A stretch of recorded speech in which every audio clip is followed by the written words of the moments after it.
Media మిత్రులందరికీ కూడా నమస్కారం। ఈరోజు నెల్లూరు జిల్లా కాంగ్రెస్ పార్టీ కార్యాలయంలో రాష్ట్ర అధికార ప్రతినిధిగా ఈ యొక్క ప్రెస్ మీట్కి మిమ్మల్ని అందరూ కూడా ఆహ్వానించినందుకు ఉండేటటువంటి ముఖ్య కారణం దేశంలో అప్రజాస్వామికంగా ఏ విధంగా అయితే ఓట్లు చోరీ జరుగుతున్నది అనేటటువంటి అంశాన్ని ఈ దేశంలో ఉండేటటువంటి ప్రతిపక్ష నాయకుడు కాంగ్రెస్ పార్టీ ఉండేటటువంటి యువ నాయకుడు రాహుల్ గాంధీ గారు స్వయాన ఆధారాలతో సహా ఈసీ యొక్క తీరును ఎండగట్టినటువంటి విషయం దేశమంతా కూడా చూస్తూ ఉంది।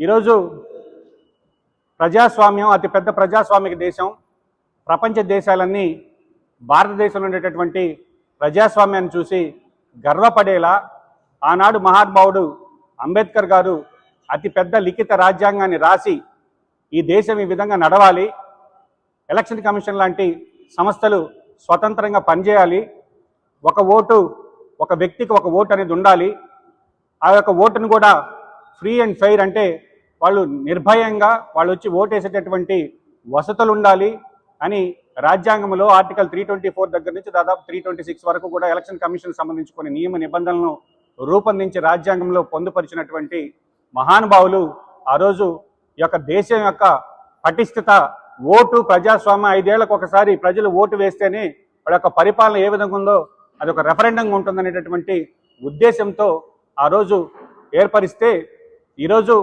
ఎలక్షన్ కమిషన్ ఆఫ్ ఇండియా ఏ విధంగా ప్రవర్తిస్తుంది, ఎన్నికల యొక్క నిర్వహణ ఏ విధంగా ఉంది, దేశంలో ప్రజలు ఈరోజు ఎలక్షన్ కమిషన్ యొక్క నిర్ణయాలను తప్పుపడుతూ చివరికి ప్రజాస్వామ్యం అపహాస్యం పాలవుతుంటే కూడా ఈరోజు ఎలక్షన్ కమిషన్ సరిగా స్పందించడం లేదనే దానికి ఒక ఉదాహరణ।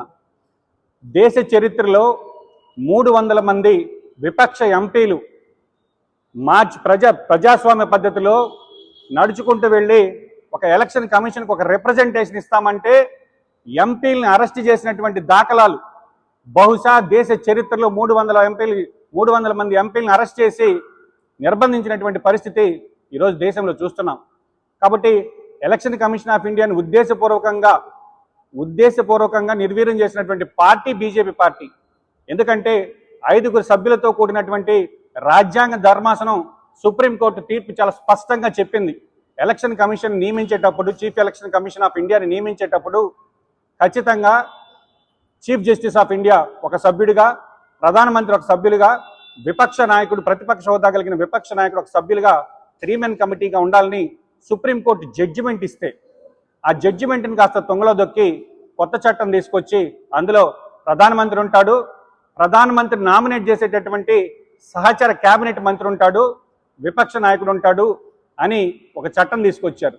ఆ చట్టం తీసుకొస్తే ఎక్కడైనా కూడా 3 వ్యక్తులు ఉండేటటువంటి దానిలో 2 మెజారిటీ ఉంటే అది ఆటోమేటిక్గా అప్రూవ్ అవుతుంది।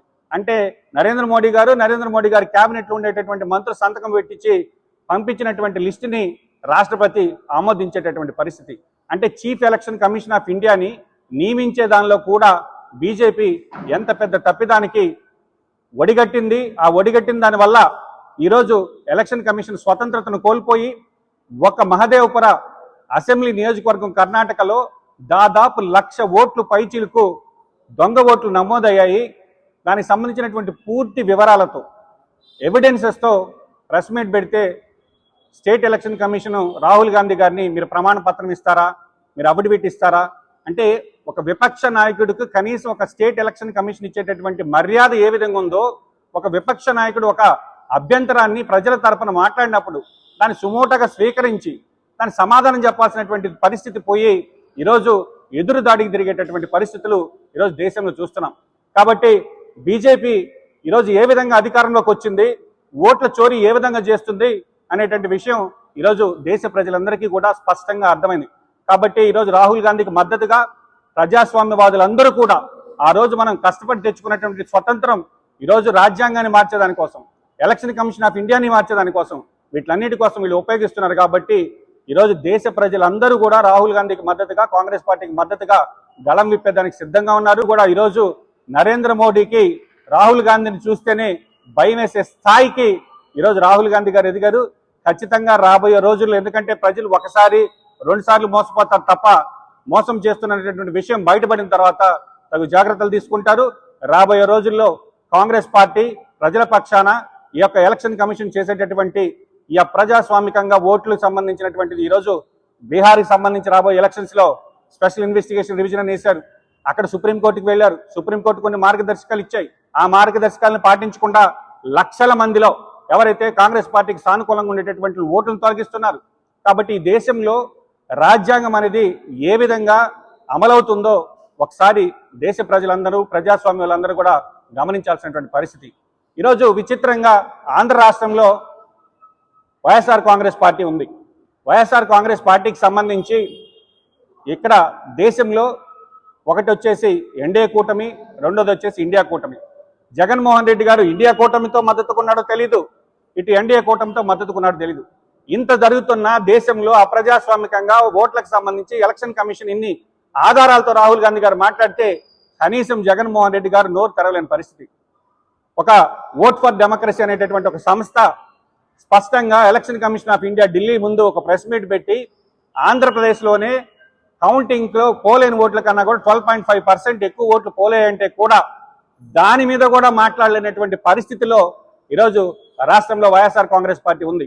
ఎందుకంటే నరేంద్ర మోడీని ఎదిరించేటటువంటి ధైర్యం కానీ, నరేంద్ర మోడీకి ఎదురుగా మాట్లాడేటటువంటి సత్తా కానీ ఈరోజు జగన్మోహన్ రెడ్డి గారికి లేదు. కాబట్టి ఆయన చేసినటువంటి అవకతవకలు ఎక్కడ బయటపడి మమ్మల్ని ఇబ్బంది పెడతారని జగన్మోహన్ రెడ్డి గారు ఎన్డీఏకి తొత్తుగా మారారు. కాబట్టి ఈ రాష్ట్రంలో ప్రజల పక్షాన, రాష్ట్ర ప్రయోజనాల పక్షాన బీజేపీతో కొట్లాడేటటువంటి party Congress party. Congress party నాయకురాలు షర్మిలమ్మ గారు తప్ప ఈ రాష్ట్రంలో ప్రజల పక్షాన, ప్రజా సమస్యల పట్ల, రాష్ట్రానికి ఇచ్చే విభజన హక్కుల పట్ల వీటన్నింటిని గురించి కూడా కొట్లాడే పార్టీ కాంగ్రెస్ పార్టీ. కాబట్టి ఈరోజు రాష్ట్రంలో కాంగ్రెస్ వాదులందరూ కూడా గతంలో రాజశేఖర రెడ్డి గారు అభిమానులు కావచ్చు, కాంగ్రెస్ పార్టీ వాదులు కావచ్చు, వీళ్ళందరూ కూడా వైఎస్ఆర్ కాంగ్రెస్ పార్టీని నమ్మి జగన్మోహన్ రెడ్డి గారు ఏదో రాజశేఖర రెడ్డి గారు లాంటి సుపరిపాలన చేస్తారని జగన్మోహన్ రెడ్డి గారి వెంట నడవడం జరిగింది. ఈరోజు కాంగ్రెస్ శ్రేణులందరూ కూడా తిరిగి మళ్ళీ కాంగ్రెస్ గూటికి రావాలని, కాంగ్రెస్ గూటికి వచ్చేదానికి కూడా వాళ్ళు ఈరోజు దేశంలో జరిగేటటువంటి ఈ యొక్క ఎలక్షన్ కమిషన్ సంబంధించినటువంటి అన్ని కూడా విపక్ష నాయకుడిగా రాహుల్ గాంధీ గారు ఈరోజు దేశ ప్రధాన అభ్యర్థిగా ప్రజల మనసుల్లో స్థానం సంపాదించుకుంటున్నారు. ప్రజల పక్షాన, ప్రజాస్వామ్య పక్షాన కొట్లాడే నాయకుడు రాహుల్ గాంధీ. అదేవిధంగా ఈ రాష్ట్రంలో రాజశేఖర రెడ్డి గారి ఆశయాల కోసం రాష్ట్ర కాంగ్రెస్ పార్టీ పగ్గాలు చేపట్టి రాష్ట్ర ప్రజల పక్షాన కొట్లాడేటటువంటి వ్యక్తి షర్మిలమ్మ గారు. కాబట్టి త్వరలోనే కాంగ్రెస్ పార్టీ ఈ రాష్ట్రంలో మళ్ళీ తిరిగి కాంగ్రెస్ శ్రేణులందరినీ కూడా కలుపుకొని పెద్ద శక్తిగా ఎదుగుతుందని ఆశిస్తున్నాం. రెండో విషయం, చంద్రబాబు నాయుడు గారు పరిపాలన గురించి అయితే మనం మాట్లాడుకోవాల్సినటువంటి లేదు. ఎందుకంటే అధికారం వచ్చి దాదాపు 15 నెలలు 16 నెలలు అవుతున్నా ఇప్పటికీ ఎక్కడా కూడా ఒక కొత్త పెన్షన్ శాంక్షన్ చేసిన దాఖలాలు లేవు. ఒక పెన్షన్ అప్లికేషన్ అంటే భర్తకి పెన్షన్ వస్తూ ఉండి ఆ భర్త చచ్చిపోతే ఇటీవల ఏదో ఆ పెన్షన్ భార్యలకు ట్రాన్స్ఫర్ చేశారు తప్ప ఒక కొత్త పెన్షన్ లేదు, ఒక కొత్త కాలనీలు లేదు, ఇప్పటికి ఒక కొత్త రేషన్ కార్డు లేదు. కాబట్టి వీళ్ళు సుపరిపాలన తోలేడుగానే మంది ముందుకని చెప్పి ఏ విధంగా వెళ్తున్నారో మాకైతే అర్థం కావట్లేదు. కానీ ఈరోజు రాష్ట్రంలో గతంలో వైఎస్ఆర్ కాంగ్రెస్ ప్రభుత్వంలో అశాస్త్రీయంగా జిల్లాల విభజన చేయడం జరిగింది. ఆ జిల్లాల విభజన చేసేటప్పుడు గూడూరు నియోజకవర్గాన్ని తీసుకెళ్లి తిరుపతిలో కలపడం, అదేవిధంగా ప్రకాశం జిల్లాలో ఉండేటటువంటి కందుకూరు నియోజకవర్గాన్ని తీసుకొచ్చి నెల్లూరు జిల్లాలో కలపడం, ఇట్లాంటి తొగ్లక్ చర్యలన్నీ చేపట్టడం జరిగింది. తిరిగి ఈరోజు మళ్ళీ అవి సరిచేస్తామని ఒక మంత్రివర్గ ఉపసంఘాన్ని నియమించారు. దాని మీద కొంత ఎక్సర్సైజ్ చేసినట్టుగా తెలుస్తుంది. కాకపోతే తెలుగుదేశం ప్రభుత్వంలో అలవాటు ఏంటంటే చంద్రబాబు గారికి కానీ తెలుగుదేశం ప్రభుత్వానికి కానీ ఒక నిర్ణయం తీసుకునేటప్పుడు వాళ్ళ అనుకూల మీడియాకో లేదా మీడియాకో లీక్లు ఇస్తారు. లీక్లు ఇచ్చి జనాల యొక్క మైండ్ సెట్ని రెడీ చేయడం అనేది ఆ తెలుగుదేశం పార్టీ యొక్క సంస్కృతి. బహుశా మేము అనుకుంటున్న అదే తంతులో ఇటీవల సోషల్ మీడియాలో కావచ్చు, కొన్ని మీడియాలో, ప్రింట్ మీడియాలో కావచ్చు, సర్వేపల్లి నియోజకవర్గాన్ని తీసుకెళ్లి గూడూరు జిల్లా ఒకటి ఏర్పాటు చేసి ఆ గూడూరు జిల్లాలో ఏదో ఈ సర్వేపల్లి నియోజకవర్గాన్ని కలుపుతారనేటటువంటి వార్త బాగా చక్కర్లు కొడుతున్న నేపథ్యంలో రేపు జరగబోయేటటువంటి మంత్రివర్గ ఉపసంఘానికి సంబంధించి స్పష్టంగా కాంగ్రెస్ పార్టీ తరఫున రెవెన్యూ శాఖ మంత్రి గారికి ఒక లేఖ రాస్తున్నాం.